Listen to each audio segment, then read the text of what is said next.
இதுவரைக்கும் நெல்லை அரோமாவை சப்ஸ்கிரைப் பண்ணாதவங்க கீழே இருக்கிற ரெட் கலர் பட்டனை பிரஸ் பண்ணி சப்ஸ்கிரைப் பண்ணிக்கோங்க. அப்படியே அது பக்கத்துல இருக்க பெல் ஐகானையும் கிளிக் பண்ணிக்கோங்க. நான் எப்ப வீடியோ போட்டாலும் உடனுக்குடனே உங்களுக்கு வந்து சேரும். நெல்லை அரோமா. இன்னைக்கு நம்ம நெல்லை அரோமால பார்க்க போறது அச்சு முறுக்கு. இது ஒரு பழமையான ரெசிபி. இத அச்சப்பம், கொக்கீஸ், ரோஸ் கொக்கீஸ் அப்படின்னு சொல்லுவாங்க. இந்த அச்சு முறுக்கு பண்டிகை காலம் நெருங்கிட்டனாலே நிறைய செய்து வாளி வாளியா அடுக்கி வச்சிருப்பாங்க. ஆனா இப்ப டவுன் சைட்லயும் சிட்டி சைட்லயும் இது செய்யறாங்களான்னு தெரியல. அந்த செய்யறது குறைஞ்சிட்டு, ஆனா கிராமங்கள்ல இன்னும் வழக்கம் இருந்துட்டு தான் இருக்கு. கிறிஸ்துமஸ் நெருங்கிட்டாலே அந்த அச்சு முறுக்கு செய்யறது வழக்கம். இந்த அச்சு முறுக்கு ரெண்டு டைப்ல செய்வாங்க. ஒண்ணு மைதா சேர்த்து செய்வாங்க, அடுத்து அரிசி மாவு சேர்த்து செய்யறதா நல்ல ஹெல்த்தியானது, நல்ல டேஸ்டாவும் மொறுமொறுப்பாவும் இருக்கும். மைதா கூட மொறுமொறுப்பா இருக்கும், ஆனா அரிசி மாவு தான் ஹெல்தி. இன்னைக்கு இந்த வீடியோல அரிசி சேர்த்து தான் அரிசி மாவு அச்சு முறுக்கு எப்படி செய்யலாம்னு பார்க்கலாம் வாங்க.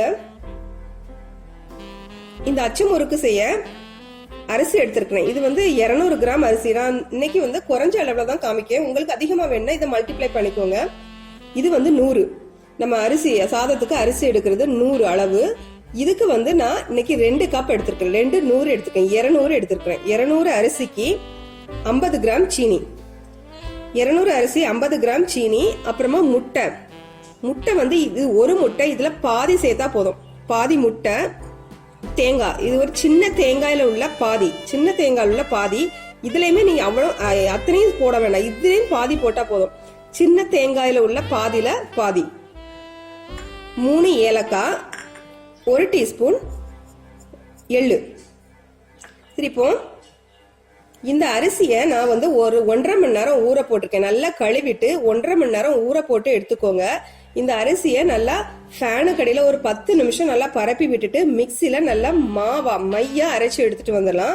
அப்புறமா அந்த முட்டையை நம்ம அடிச்சு வச்சுக்கலாம். இதுல இருந்து பாதி முட்டை தான் வேணும். தேங்காய், இதுல இருந்து பாதி தேங்காவை பால் எடுத்து வச்சுக்கலாம்.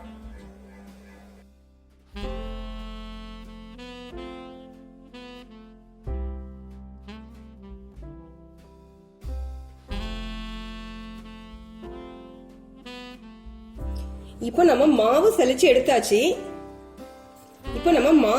எடுத்தாச்சு. இந்த மாவு நல்லா பட்டு போல சலிச்சு எடுத்துக்கோங்க. பெரிய கண்ணில் வேணா நல்லா பொடி கண்ணில் அரைச்சு எடுத்துக்கோங்க. அப்புறமா இது தேங்காய். இந்த தேங்காவை அரைச்சி பால் எடுத்துட்டு வந்துடலாம். இந்த தேங்காய் கூட நம்ம எடுத்து வச்சிருந்த அந்த 3 ஏலக்காய், இதையும் சேர்த்து ரெண்டையும் சேர்த்து அரைச்சி பால் எடுத்துட்டு வந்துடலாம். தேங்காய் பாலும் ரெடி ஆயிட்டு இந்த மாவை இப்போ ஓரமா வச்சுட்டு எல்லாம் கலக்க ஆரம்பிச்சிடலாம். ஒரு மிக்சிங் பவுல் எடுத்துக்கோங்க. இதுல நம்ம எடுத்து வச்சிருந்த அந்த 50 கிராம் சீனி, அப்புறமா முட்டையில நம்ம பாதி போட்டா போதும். கொஞ்சம் பீட் பண்ணிட்டு அதுல பாதி அளவு சேர்த்துக்கோங்க.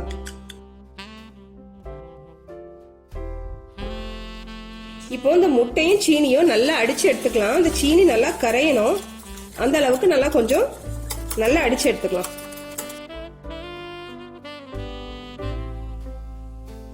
இப்போ இந்த முட்டையும் சீனியும் நல்லா அடிச்சு எடுத்தாச்சு. சீனியெல்லாம் நல்லா கரைஞ்சிட்டு முழு சீனிக்கு பதிலாக நீங்க பவுடர் பண்ணி சேர்த்துக்கோங்க, அது ரொம்ப ஈஸியா இருக்கும்.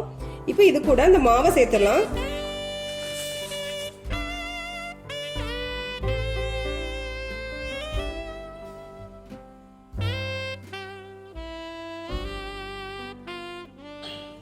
தேங்காய் பால் அதையும் சேர்த்து எல்லாம் சேர்த்து கலந்துக்கலாம். தேவைப்பட்டா கொஞ்சம் தண்ணி ஆட் பண்ணிக்கோங்க. அப்படி இல்லைன்னா இந்த தேங்காய் பாலையும் கொஞ்சம் தண்ணியா எடுத்துக்கோங்க.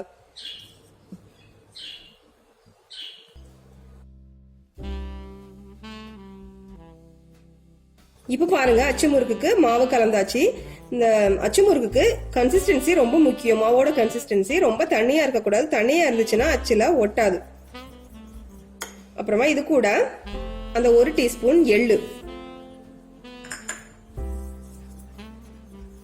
இதையும் கலந்துட்டு இப்போ நம்ம முறுக்கு செய்து எடுத்துடலாம். இப்போ அச்சு முறுக்குக்கு எண்ணெயை காய வச்சுட்டு, எண்ணெய் காய வைக்கும் போது இந்த அச்சையும் உள்ள போட்டே நீங்க காய வச்சுக்கோங்க. இது அச்சு முறுக்கு முக்கியமான ஒண்ணு. இந்த அச்சு பழைய அச்சா இருந்தா அந்த அச்சு முறுக்கு நல்லா ஈஸியா கலந்து வரும். புது அச்சா இருந்தா 2-3 தடவை பழகினதுக்கு அப்புறமா தான் அந்த அச்சு முறுக்கு நல்லா வரும். அப்படி இல்லைன்னா நான்ஸ்டிக் கடைகள்ல வைக்குது, அந்த நான்ஸ்டிக் அச்சு முறுக்கு கூட நீங்க வாங்கி யூஸ் பண்ணிக்கலாம். சரி, இப்போ எண்ணெய் காஞ்சிட்டு இருக்கு. இந்த அச்சு முறுக்கு அச்சும் உள்ள இருக்குது. ஏன்னா இன்னும் கொஞ்சம் காயட்டும்.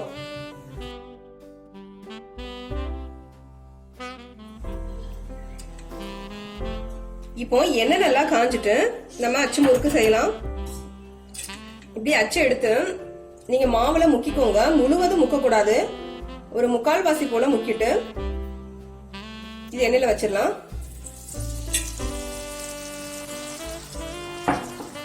இந்த அச்சில இருந்து அச்சு முறுக்கு லேசா கலந்து வந்துரும். அப்படி வரலன்னா லைட்டா நீங்க போர்க்க வச்சு எடுத்து விட்டீங்கனாலே அது கீழே விழுந்துரும். முதல் 2-3 தடவை கொஞ்சம் கஷ்டப்படும், அதுக்கப்புறம் நல்லா ஈஸியா இருக்கும்.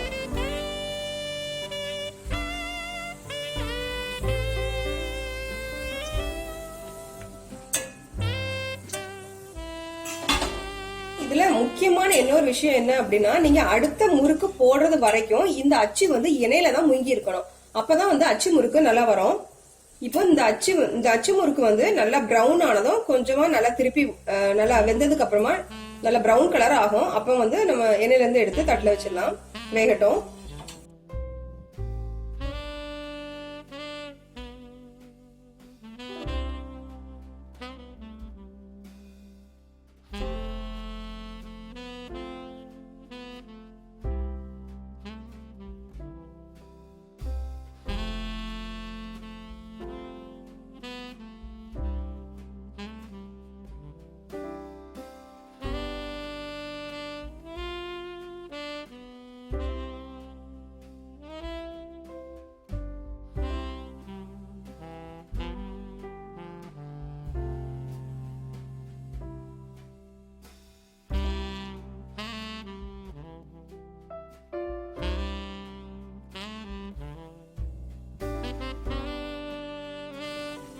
இப்போ நல்ல மொறுமொறுப்பான ஹெல்த்தியான அச்சு முறுக்கு ரெடி ஆயிட்டு நம்ம கிறிஸ்துமஸை நம்மளோட பாரம்பரிய பலகாரமான அச்சு முறுக்கோட கொண்டாடுவோம். இந்த வீடியோ பிடிச்சிருந்தா லைக் பண்ணுங்க, ஷேர் பண்ணுங்க, நெல்லை அரோமாக்கு சப்ஸ்கிரைப் பண்ணுங்க. தேங்க்யூ.